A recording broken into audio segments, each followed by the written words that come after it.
So I'm walking. I just left Alberta a good hour ago. It's been a pretty good walk so far. It's not raining, which is so I can put my umbrella away.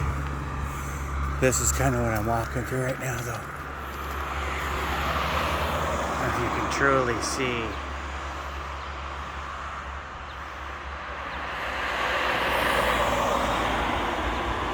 The scenery is pretty cool.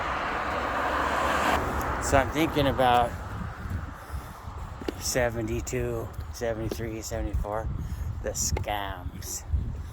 So back in the 70s, 70, 71, there was a difference in the Safeways and the Albertsons and stuff. Those guys were fierce competitors because they broke off from each other from Skags. And one decided to be self-ownership pretty much. Albertsons, when you were in an apartment, you ran your own. It was yours. And everything counted on those numbers for your spread. But this isn't a work talk. So, but as kids, it was a whole different animal. So, aside from snow shoveling the wishing wells, if you were a king, you had a flat shovel. A little flat shovel. We were little kids. But there was another scam. Many others. See, it was a dime for a loaf of sourdough bread. But you could always also hit, after you get your bread and split it up with your friends, a loaf of sour, and you eat that. Then you would hit the trucks, the bakery trucks, at the bread plant on your way to downtown. And so, one of you would sneak on, and there's those little Franz pastries in the plastic wrapper, and just quickly toss them out as quick as you could. Each buddy would grab a different one as quick as you can. You don't want to overload because the driver's in there doing something. I know what they do now, but he's inside the shed getting ready to go. But he left his truck door open. Slide, slide, slide, slide, slide. 8, 10 brands now have a pastry bounty of sugar. And then we'd head downtown and we'd check our wishing wells. And kids had their own, trust me. If you had a wishing well and some other neighborhood kid was messing your wishing wells, it's a big deal. And a lot of the people would throw the coins in. Go get this one, go get this one. So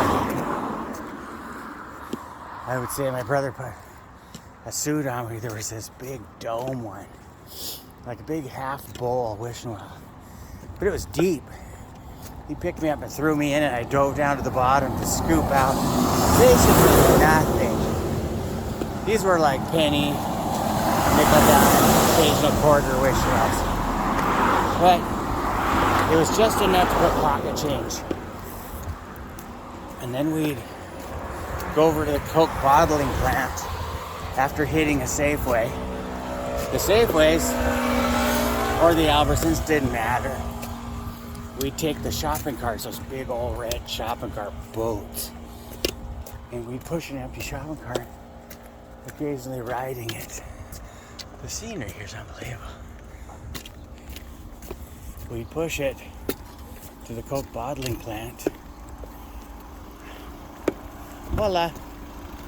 Buenos dias. Buenos días.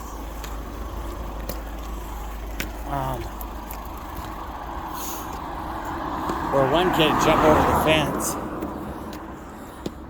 because they'd leave the recycling bottles in racks outside. And we'd push one of the fence and fill up these shopping carts. And then we'd wheel them back sometimes 2 miles back to the Safeway or Albertsons. And we'd turn them in. And you'd make like $3 to $5 doing that. But we'd tell the lady at the counter, oh, we will put them in the outside bin for you if you want. Oh, you children, you're so nice. We go out the door and go to the other side of the check stands and do it again and run them until we got caught. And we don't run out the door. Sometimes you can return bottles 2 or 3 times in the store, depending on how busy it was. Or you just leave and go to another store with your bottles. No, that's not. So, when I see these racks outside, here in Spain they still have the racks of returnables. Coca-Cola is great here. I always think of that. How much money well, this is all nickel and dime change shit, but still fun. And then, after you got a pocket full of small bills, you had to stay away from the older kids because they'd rob your ass. What's in your pockets? They'd fucking knock you on the ground and check both of your pockets. Like you were just a fucking piece of human trash. It was quite a different thing. There was no politeness. They'd kick your ass onto your back and then just start hitting your pockets. So they roll you over into the dirt. But if you're able to keep your money and avoid the big kids, then you could take that money and go to the pool, the outdoor pools. And if any one of you guys ever watched The Sandlot, it's typical of, except for the baseball games and stuff. There was only a few kids that could afford those things. My oldest brother, he played on a baseball team called North Star Service. That was their sponsor. And they go 2, 4, 6, 8. Who do we appreciate? North Star Service. But then we'd sneak into this big Spokane Expo. Expo 74. Where they had these necklaces and dollar coins that only worked at the expo.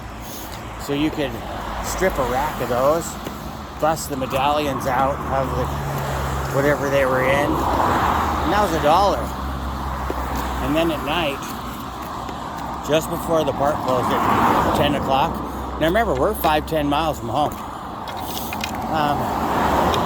That's when the snow shovels would come in, because those were the best wishing wells. And you'd take the snow shovel and scoop the coins, and you'd have a sorter.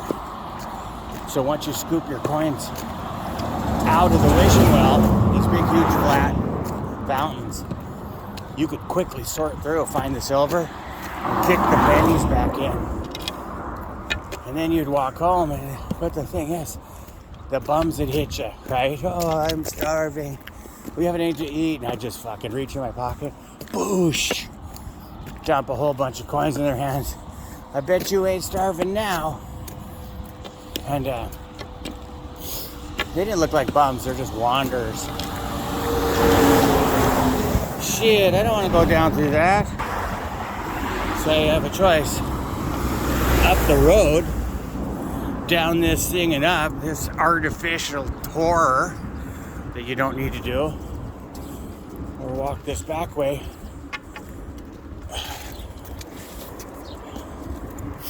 And then, you know, the big brother, if he caught you, what are you doing out? Mom sent us. Because, you know, it's 10, 11 o'clock. And he'd rob you again. No hard feelings. It's just the older you were, your pecking order commanded respect. There's the roadside. This is the village up on the cliff. This right here is the place I just left. And if I don't find a place, a cafe con leche soon, I better find a garbage can of some sort.